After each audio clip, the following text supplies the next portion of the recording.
Hi friends, సుప్త చేతనాత్మక మనస్సుకున్న శక్తి అనే పుస్తకం నుండి కొన్ని అంశాలు.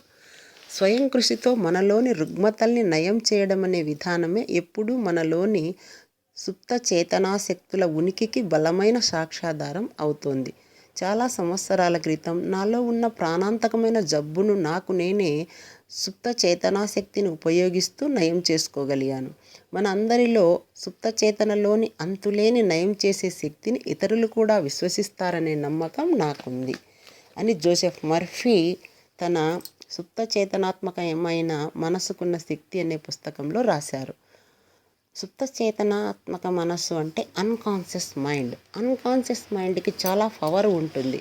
దానివల్ల మనము ఏ రోగాలనైనా నయం చేసుకోవచ్చు, ఏది అనుకున్నా దాన్ని సాధించుకోవచ్చని చాలా వివరంగా ఆ పుస్తకంలో రాశారు.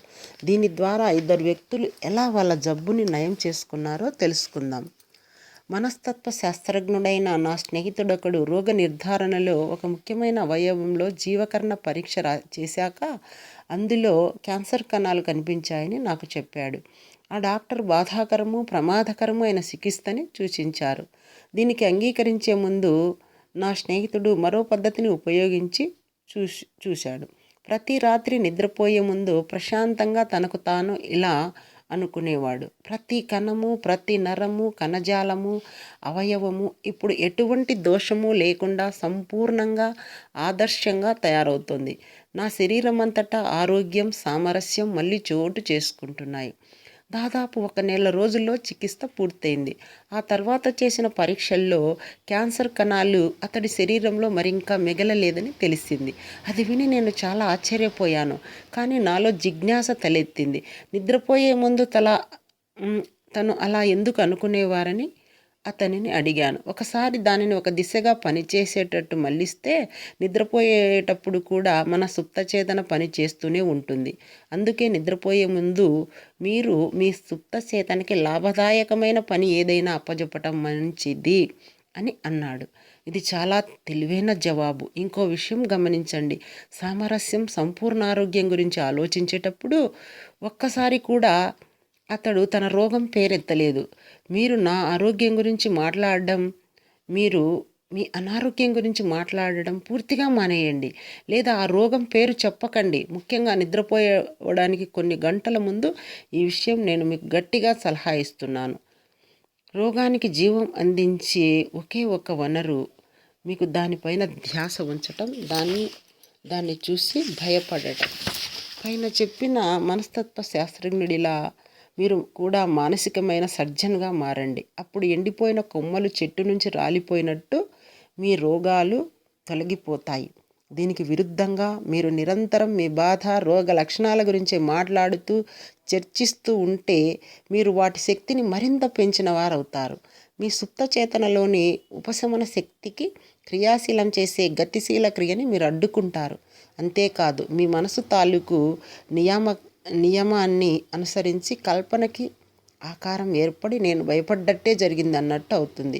మీ మనస్సుని జీవితం తాలూకు గొప్ప సత్యాలతో నింపి ప్రేమ అనే వెలుగు వైపుకు సాగండి. మీకు ఉపశమనం దేనివల్ల కలుగుతుందో తెలుసుకోండి. సుప్తచేతనకి అందించి సరైన నిర్దేశాలు మీ మనసుకి, శరీరానికి ఉపశమనం కలిగిస్తాయని నమ్మండి. సుప్తచేతనకి మీ ఆసక్తిని, కోరికను ఒక పద్ధతి ప్రకారం తెలియజేసే కార్యక్రమాన్ని చేపట్టండి. మీరు కోరుకున్న ఫలితాలని ఊహించి వాటి వాస్తవాన్ని అనుభూతి చెందండి. దీన్ని విడవకుండా చేయండి. మీకు తప్పకుండా ఫలితం లభిస్తుంది. నమ్మకం అంటే ఏమిటో నిర్ణయించుకోండి. అది మీ మనసులోని ఒక ఆలోచననే. మీరు అనుకునేదే మీరు సృష్టిస్తారని తెలుసుకోండి. రోగం, నష్టం, హాని కలిగించే వస్తువులని నమ్మటం మూర్ఖత్వం. సంపూర్ణమైన ఆరోగ్యం, సమృద్ధి, శాంతి, సంపద, దేవుడి మార్గదర్శకత్వం మీద నమ్మకం ఉంచండి. మీరు అలవాటు ప్రకారం ఏ గొప్ప ఉదాత్తమైన ఆలోచనలు చేస్తారో అవే గొప్ప పనులుగా రూపుదాలుస్తాయి. మీ జీవితంలో ప్రార్థన ద్వారా ఉపశమన శక్తిని అమలు చేయండి. ఖచ్చితమైన ప్రణాళిక, ఆలోచన లేదా మానసిక చిత్రాన్ని ఎంచుకోండి. దానితో మానసికమైన, భావనాత్మకమైన సామరస్యాన్ని ఏర్పరచుకోండి. మీ మానసిక ధోరణి పట్ల మీకు నిజమైన విశ్వాసం ఉన్నట్లయితే మీ ప్రార్థనకి సమాధానం దొరుకుతుంది. నిజంగా మీకు ఉపశమన శక్తిని పొందాలని ఉంటే దాన్ని మీరు నమ్మకం ద్వారా పొందొచ్చని ఎప్పుడూ గుర్తుంచుకోండి. దాని అర్థం మీ చేతన సుప్త చేతన పనిచేస్తున్నాయని మీకు తెలుస్తుందన్నమాట. అర్థం చేసుకోవడం నుంచే నమ్మకం పుడుతుంది. గుడ్డి నమ్మకం అంటే శాస్త్రీయ పద్ధతిలో ఏమీ అర్థం చేసుకోకుండానే ఒక వ్యక్తి చికిత్స ద్వారా ఫలితాలు పొందటం.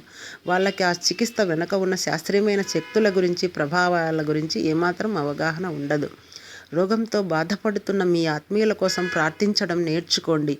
మీ మనసును ప్రశాంతంగా ఉంచుకోండి. ఆరోగ్య